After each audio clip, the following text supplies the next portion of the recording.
Hey there guys, welcome back to the channel.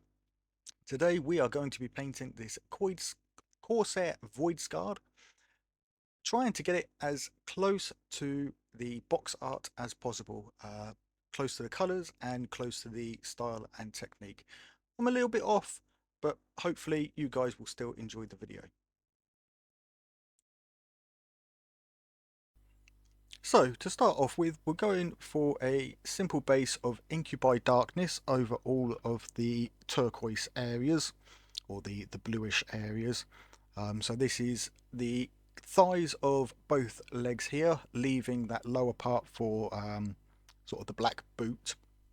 And also you'll see the blue areas on the wrists and hands and parts of the body.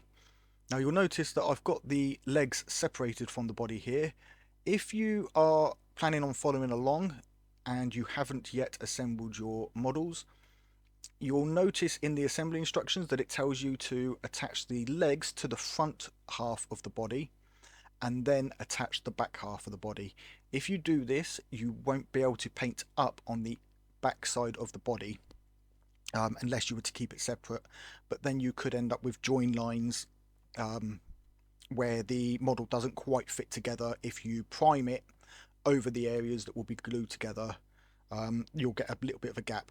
So what I've done instead is assembled the top half of the body, as you can see, and then I've just got some blue tack and a toothpick or a cocktail stick wedged up in there to hold on to, and then I've got that blue tacked to a bottle of AK streak and grime, just something to hold on to.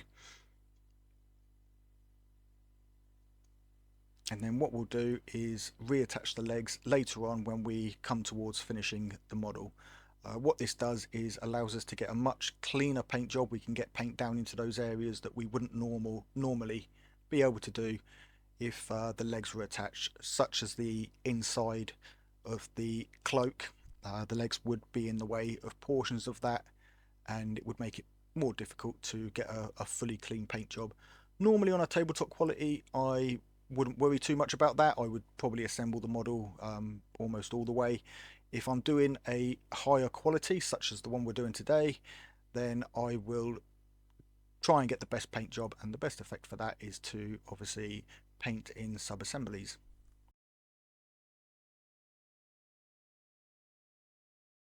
Okay, next we're going to take some Abaddon Black and apply this obviously to all of the areas that will be black, such as the staff here. We will also be doing the back of the cloak, the boots, the lower half, sort of the knee guard down on the legs, and also his helmet.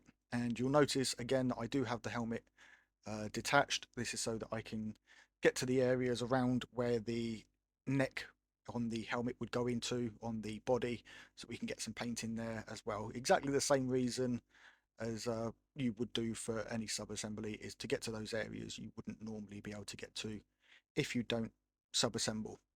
I'm also painting the areas that are going to have any metallic colours on them, so anything that's going to be silver or gold will also have some of the black on there as well. Okay, and next we'll take some Morgust bone and paint all of the inside of the cloak in this, getting a nice even coat in there. You can see that I've got the toothpick or the cocktail stickers in the way a little bit there. Not to worry too much with that. I'll get all that out and paint that up separate, or reapply the paint in the areas that I've missed. Also doing the grenade there, and I noticed I missed a small bit of the blue just at the bottom of the belt there. On the helmet, you can see I haven't done the black yet, but I will be doing that black. And we've also got this part of the faceplate that is the Morgust bone as well. Okay, next up we'll have some Mephiston red, and we'll be applying this to all of the loincloth here. There's a small amount of red just above his belt, sort of around his waistline. You can see me just getting it in here. and also the armband that he has on his pole arm. He also has a tuft of hair hanging from the back of his helmet that I will go in and make sure to do that as well. Okay, for the leather pouches and sort of straps and belts that he's got on him, I'm using Scrag Brown as a base. Now, normally I do this with a darker leather, which I would use something like Mornfang Brown. But looking at the box art, this is a much lighter brown leather. So again, that'll be going all over the pouches here, the one that's on the attached to the top of his thigh, as well as these few little belts that you can see me doing just here. Okay, so now that I've got the model assembled, I've got all the base colours down where I want them. So we know that we don't fully have to go into some of those deep recesses now. We know that it's got a base colour there and some shadow will make it look fine. What I'm now doing is taking a 50-50 mix of Sotek Green and Incubi Darkness and going over all of the armour plating that is going to have that sort of that blue-green kind of colour to it. What I'm doing is applying this to anywhere that is obviously having it, but leaving out or going up just short of the edges where two edges will meet. So in the recesses, I'm basically leaving that Incubi Darkness undercoat. I'm then taking the same mix and using this as an edge highlight only on the black paneling. So any of the black armor will now have this as an edge highlight. Essentially what I'm doing is using the same mixes on the blue armor on the black, but only as edge highlights on the black armor.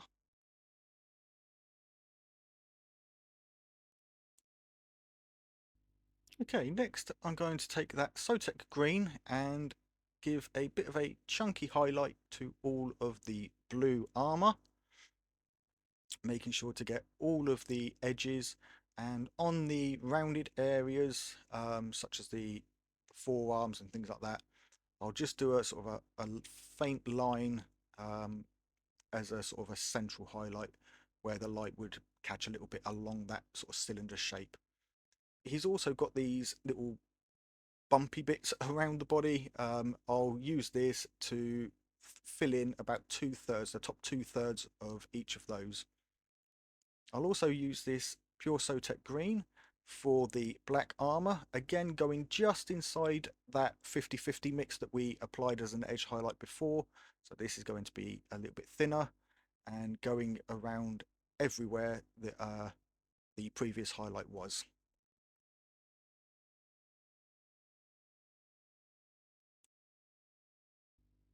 Okay, so now using some Aviman blue, I'm just going around and again doing a fine highlight inside all of the black areas, and this is only going about half to 2/3 of the way down each of the initial highlights. I'll also use this on the blue armor paneling as well, just the same as we did on the black armor with the last step. This will be a slightly thinner line going on the inside of those chunky lines that we did with the Sotek green.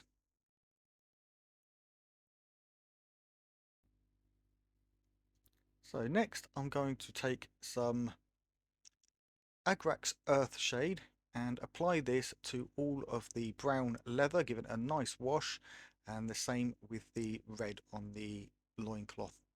I'll also apply this to the areas that have had the bone colour, so the inside of the cloak here, as well as the little grenade and the bands that he's got around his wrists and arms there. I'll then leave this for about 10 minutes to dry. I'll now go back with the Scrag Brown and apply this to the leather pouches, leaving some of that shade in the darker recesses. I'll also do an edge highlight on the belt straps here.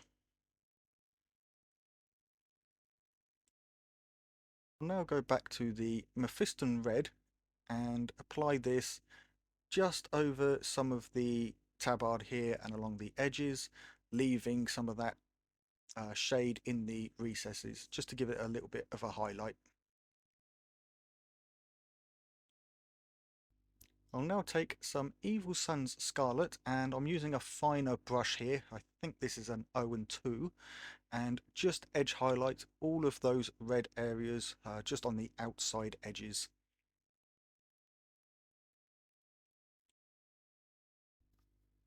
Okay, so for the leather highlights, I'm using here some Baylor Brown. This is quite a light yellowish brown colour that looks very similar to what may have been used in the box art, and it does give a very nice finish to the scrag brown highlight. You can see here, just applying it to the belt, I'm going just short and not fully into the highlighted area. I'm now moving back to the Morghast bone and just using this as an edge highlight for the grenade here, as well as the straps and stuff that he has on his forearm, his arms and his wrists and that. Just being careful not to get it into those shaded areas. Okay, next up is the metallics. First off, we've got Lead Belcher, and I'm just applying this to the areas at the end of the straps where there are some belt buckles, as well as the symbols and stuff that he has hanging from his wrists. Following that, we'll then go to some Retributor armor, I had to think then, to paint up all of the gold areas. Now this is anything that surrounds a gem, including the ones hanging off of his wrists there, and also the bottom and top of his pole staff there. He also has this swirly detailing on his legs, and his chest that we do have to get as well. Now I do mess up a little bit here and get some on the black part that we don't want it. That's not a problem. I just let it dry and then go back in with some black to neaten it up later on.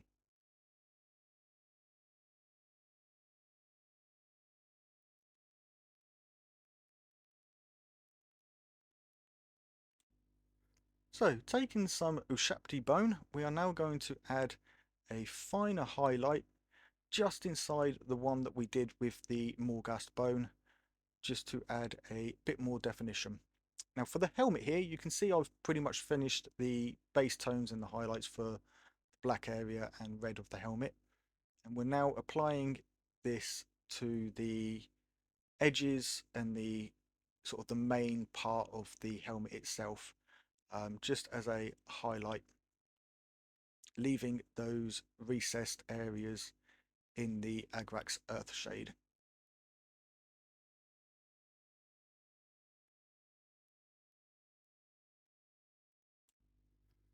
I'll then take some Screaming Skull and do an edge highlight around the tops and bottoms of the eyes, and you can see I'm doing a line that goes just up the helmet there that follows that curve where light would hit on the curve there.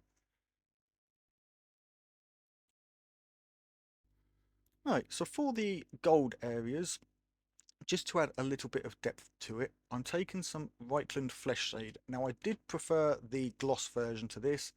Unfortunately, Games Workshop have discontinued it, so we'll be using the regular matte version. And what I'm doing is being very careful just to place it as a shadow point on the gold, leaving about 50-50, so about half of it of the gold with the Retributor armor. And what I'm doing is trying to pull this into the center of those triangle areas. And what this will do is sit in there and darken it up. I do need to go over this a couple of times to get it to build up to a shade, sort of overlapping and layering up the colours, but it gives a nice sort of dark to the gold area. Okay, working on the back of the cloak here, we have this fur area, and obviously on the box art we can't see what colour it is. So I decided to do this in the same colour that we can see on another model on the back of the box, and that's to make it an orange fur. So first off, I'm giving it a nice coat of scrag brown, getting that into all of the air recesses. I've then got the Baylor brown, and just using the flat of a brush, pulling it through the paint and letting it go flat, just touching up all of the tops of the highlight areas there, and then mixing in a little bit of Ushapti bone to it to give a finer highlight just on the top.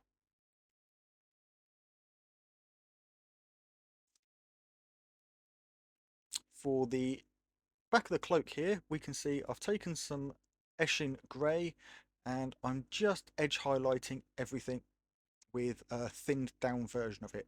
Now it is a little bit bright for my liking, so what I will do is make up a very thinned down black glaze and go over this, and that will tone it down, as you can see right there, and give it a softer shade.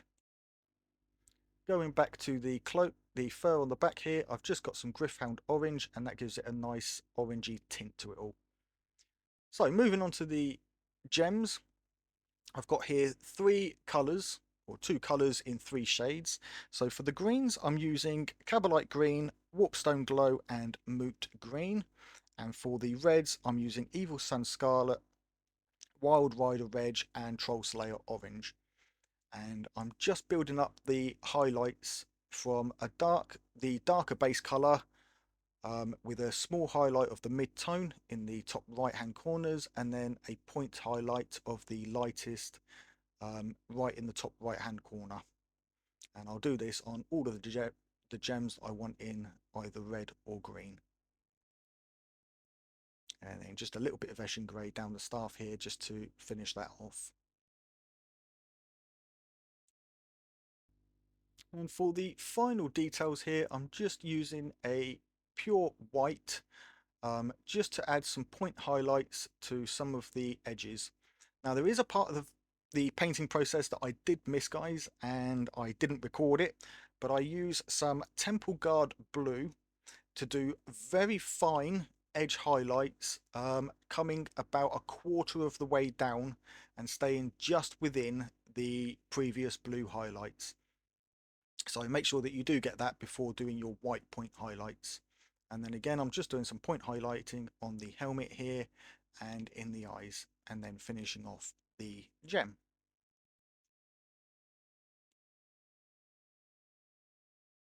And finally, to highlight the gold here, I'm just using some Auric Armor Gold and just getting some edge highlighting and point highlighting on the gold here. Nothing too fancy, just enough to bring out some of that extra gold. And there we go, one completed Corsair voidscarred. Thank you ever so much for joining me, guys. I hope you have enjoyed this video, and I hope that some of the techniques that I've shown help you in your painting. If you have any feedback or comments, leave them down in the comment section below the video.